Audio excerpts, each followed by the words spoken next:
أعوذ بالله من الشيطان الرجيم بسم الله الرحمن الرحيم اللهم صل على سيدنا محمد الفاتح لما أغلق والخاتم لما سبق ناصر الحق بالحق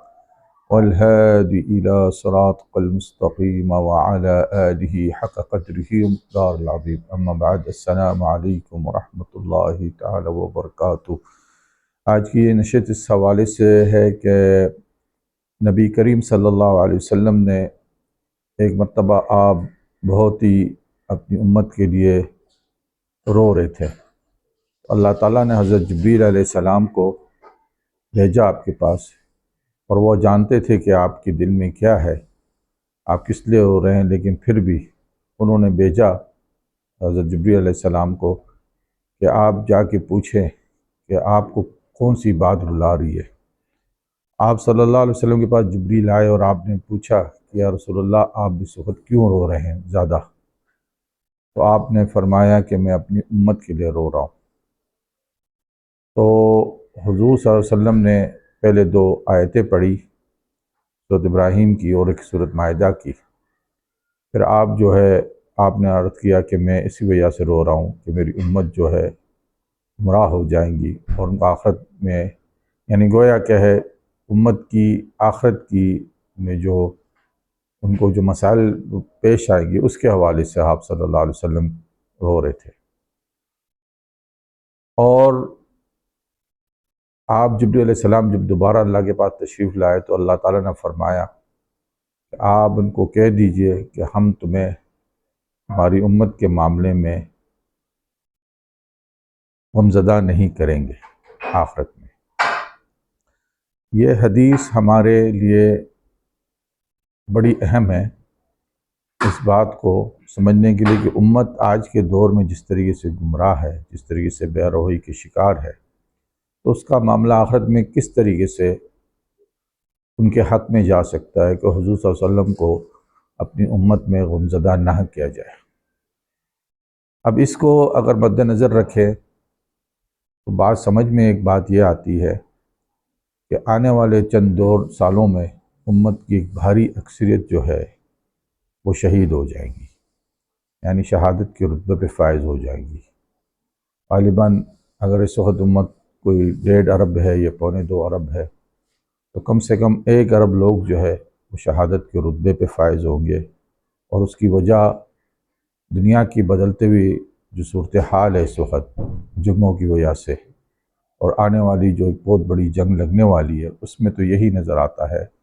کہ امت محمد صلی اللہ علیہ وسلم کی ایک بہت بڑی تعداد جو ہے وہ شہادت کے رتبے پہ فائز ہو جائے گی، اور شہادت کے رتبے پہ فائز ہونے کی وجہ سے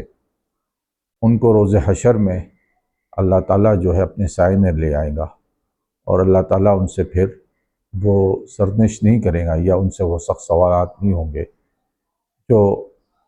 آخرت میں ہر ایک سے پوچھے جائیں گے۔ تو یہ بات جو ہے اس لیے اس حوالے سے یہ بات کی جا رہی ہے کہ حضور صلی اللہ علیہ وسلم کی گریہ کرنا اپنی امت کے لیے راحت الدین، یہ اس بات کا یعنی اشارہ ہے کہ اللہ تعالیٰ جو ہے نبی صلی اللہ علیہ وسلم کی امت کو آخرت میں بخش دے گا۔ ایک اور حدیث ہے کہ جس میں اللہ تعالیٰ نے فرمایا، نبی صلی اللہ علیہ وسلم کی حدیث ہے اس میں یہ فرمایا کہ جو بھی اس بات سے موقن ہو، یعنی کلمہ طیبہ پہ جو موقن ہوا ہو کے مرا تو وہ جنت میں جائے گا۔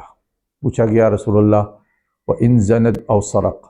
یعنی چاہے اس نے زنا کیا ہو یا چوری کی ہو، کہہ لیں گے چاہے اس نے زنا کیا ہو چوری کی ہو، تو وہ اگر کلمہ طیبہ پہ مرتا ہے تو وہ شہید یعنی وہ جنت میں جائے گا۔ لیکن جو بات سمجھ میں آتی ہے کہ امت محمد صلی اللہ علیہ وسلم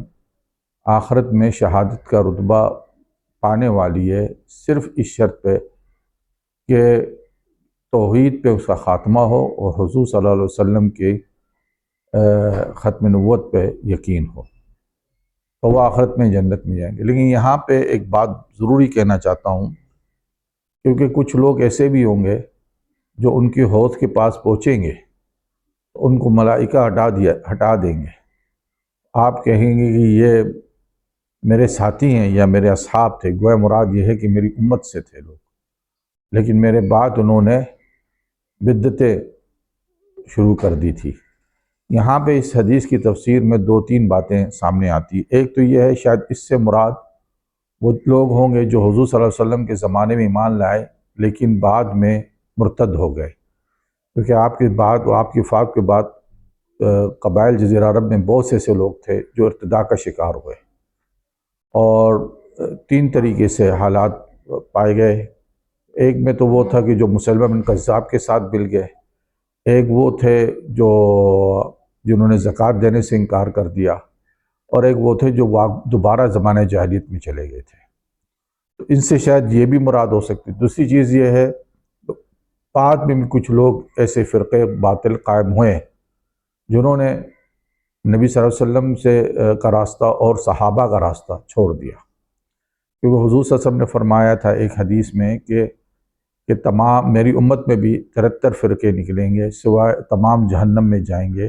سوائے ایک کے۔ کہہ رہے ہیں رسول اللہ وہ کون سا فرقہ؟ کہ جس پہ میں ہوں اور میرے اصحاب ہے۔ یہاں شرط یہی ہے کہ صحابہ رضی اللہ تعالیٰ عنہ سے منسلک ہونا، کیونکہ ان کی پیروی کرنے سے ہی آپ کو جنت کی بشارت دی گئی ہے۔ قرآن شریف میں ذکر ہے کہ اللہ تعالیٰ السابقون الاولون من المہاجرین والانصار والذین اتبعوہم بالاحسان، کہ مہاجرین انصار کی جو پہلے جنہوں نے ہجرت کی، اور مہاجرین انصار کی جنہوں نے بعد میں ان کی اتباع کی نیکی کے ساتھ، بے احسان یعنی نیکی کے ساتھ ان کی اتباع کی، ان سے اللہ تعالیٰ راضی ہے اور وہ اللہ سے راضی ہے۔ شرط یہی ہے کہ آپ جو ہے صحیح مسلک پہ قائم رہیں گے تو آنے والے حالات میں اگر آپ شہید بھی ہو جاتے ہیں تو آپ کو اللہ تعالیٰ جو ہے نا بنا حساب کتاب کے جنت میں ڈال دے گا، حضور صلی اللہ علیہ وسلم کی اس گریہ کی وجہ سے جو آپ نے اللہ کے حضور کرتے رہے اپنی امت کے لیے۔ تو یہ ایک بڑی خوشخبری ہے اگر ہم دیکھا جائے اس اینگل سے بات کریں کہ ہماری بہت بھاری اکثریت موجودہ زمانے کے اندر جو حالات چل رہے ہیں، جو اگر دیکھا جائے تو وہ بڑے نازک دور میں گھس چکے ہیں۔ کسی بھی وقت جو ہے دنیا کے اندر ایک بڑی تباہی آ سکتی ہے کہ وہ دنیا کو اپنی لپیٹ میں لے لے اور دنیا میں بہت بڑی تعداد لوگ ہلاک ہو جائے۔ لیکن اصل مسئلہ یہ ہے کہ آپ صحیح عقیدے پہ اگر آپ رہیں گے تو آپ کی وفات کے بعد یا ہلاکت کے بعد یا شہادت کے بعد بھی آپ جنت میں جائیں گے۔ صحیح عقیدہ جاننا یہ بہت ضروری ہے، یا اس پہ قائم رہنا بہت ضروری ہے، کیونکہ آج کے دور میں بہت سے ایسے فرقے ہیں اور ایسے فتنے ہیں کہ جس میں حق جو ہے نمایاں نہیں ہوتا ہے، بلکہ وہ فتنہ گروں میں حق کو جو ہے نا مزید الجھا دیا گیا ہے کہ حق کیا ہے کسی کو نہیں پتہ، لیکن حق جو ہے وہ اہل سنت اور جماعت کے ساتھ ہے۔ نبی صلی اللہ علیہ وسلم نے حدیث میں یہ آیا ہے کہ جب اتنے فتنے ہو تو تم جماعت کے ساتھ رہو۔ کہ نہیں یا رسول اللہ اگر جماعت نہ ہو، یعنی ایسا دور آ جائے کہ جماعت کی خبر ہی نہ ہو، تو پھر کہہ لیں گے تو پھر تم اپنے گھر میں بیٹھ جاؤ، یعنی ہو سکے تو اپنی ٹانگ بھی توڑ دو، یعنی اس مراد ہے کہ وہاں سے باہر نہ نکلو۔ تو آج کے دور میں ایسے بھی ہیں کہ فتنوں کا دور بھی ہے اور یہاں باطل لوگ بھی ہیں۔ یہاں میں ایک بات کا اضافہ کر دوں کہ ان فتنوں کے دور میں جو باطل عقائد پہ مرا، ظاہر سی بات ہے وہ جہنم میں تو جائیں گا، سو جائیں گا،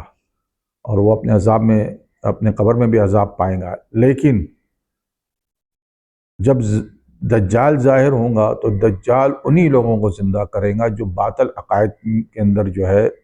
یعنی جو لوگ باطل عقائد پہ جن کی وفات ہوئی ہے، جو مر گئے، انہی کو دجال زندہ کرے گا اور دوبارہ سے اپنی ربوبیت کا، اپنی الوہیت کا جو نا کلمہ پڑھائے گا ان سے۔ تو یہ بہت بڑا یعنی مسئلہ ہے کہ آپ کا عقیدہ درست ہونا چاہیے، ورنہ تو پھر آپ ظاہر سی بات ہے آخرت تو خراب ہی ہو گئی ہے اگر عقیدہ درست نہیں ہو۔ تو عقیدہ وہی ہے درست جس سے آپ کی فکری اور دلی اور روحانی وابستگی نبی صلی اللہ علیہ وسلم کے ساتھ قائم ہو جائے۔ یہ تین چیزیں ہیں جو آپ کے درست عقیدے کی دلالت پر مبنی ہوتی ہے کہ آپ فکری سے مراد یہ ہے کہ آپ جو ہے اپنی زندگی کا طرز عمل، رہن سہن، آپ کی کوشش یہ ہو کہ میں حضور صلی اللہ علیہ وسلم کی سنت مبارکہ کے مطابق چلوں اور کروں۔ اگر ایسا نہیں ہے تو پھر آپ کو اپنے اندر خود سوچنا چاہیے، اپنا جان پڑتال خود ہی کریں آپ۔ اور قلبی یہ ہے کہ حضور سے بڑھ کر آپ کی کوئی چاہت نہ ہو، یعنی آپ سب سے پہلے حضور اللہ کے بعد جو ہے نبی صلی اللہ علیہ وسلم کی ذات مبارک کو ہی سب سے افضل اور اول سمجھے۔ یہ دلی ان کی چاہت ہے، ان کی ذات میں کوئی عیب تلاش نہ کریں، ان کے علم کے متعلق کوئی جو ہے نا اونچ نیچ، یعنی ان کو ناپنا تولنا نہ شروع کر دیں۔ تو یہ چیزیں اگر آپ میں ہے کہ آپ حضور صلی اللہ علیہ وسلم کے متعلق ایسے سوالات نہ اٹھائیں جس میں ان کی تنقیص یا ان کی علم کے متعلق یا ان کی ذات کے متعلق ہو، تو پھر آپ یہ کہہ سکتے ہیں کہ آپ کو دلی وابستگی نبی صلی اللہ علیہ وسلم کے ساتھ ہے۔ تیسری بات جو روحانی ہے، روحانی وابستگی یہی ہے کہ آپ کا عقیدہ یہ ہو کہ آپ کو حضور صلی اللہ علیہ وسلم سنتے بھی ہیں، آپ کی طرف توجہ بھی دیتے ہیں، اور آپ کی دعاؤں کو بھی سنتے ہیں، تو یہ وابستگی، یہ عقیدہ قائم کرنا لازمی ہوگا، تو آپ نبی صلی اللہ علیہ وسلم کے ساتھ اپنی وابستگی رکھ سکیں گے، فکری، قلبی اور روحانی۔ ورنہ تو یہ ہوگا کہ آپ کے عقائد میں جب تنقیص پیدا ہو جائیں گی، باطل ہو جائیں گے، تو آپ کی مرنے کے بعد بھی آپ کو دجال کھڑا کر کے اپنا کلمہ پڑھے گا، چاہے آپ پہلے اللہ کا کلمہ پڑھ رہے تھے، لیکن اس کے بعد دجال اپنا کلمہ پڑھا کے آپ کو پکا جہنمی بنا دے گا۔ یہ بات بھی یقینی ہے کہ دجال مردوں کو زندہ کرے گا، لیکن انہی مردوں کو زندہ کرے گا جو باطل عقائد پہ ہے۔ آج کی نشست صرف اس لیے تھی کہ میں یہ بتا سکوں کہ امت محمد صلی اللہ علیہ وسلم کے، میں پچھلے کئی ویڈیو میں کہہ چکا ہوں کہ زیادہ ٹائم نہیں رہا ہے ہمارے پاس دنیا کے اندر، لیکن یہ بات یقینی ہے کہ غالب اکثریت جو ہے محمد صلی اللہ علیہ وسلم کی جو امت ہے وہ شہادت کی درجے پہ فائز ہو جائے گی۔ اس لیے اس بات سے گھبرانا نہیں کہ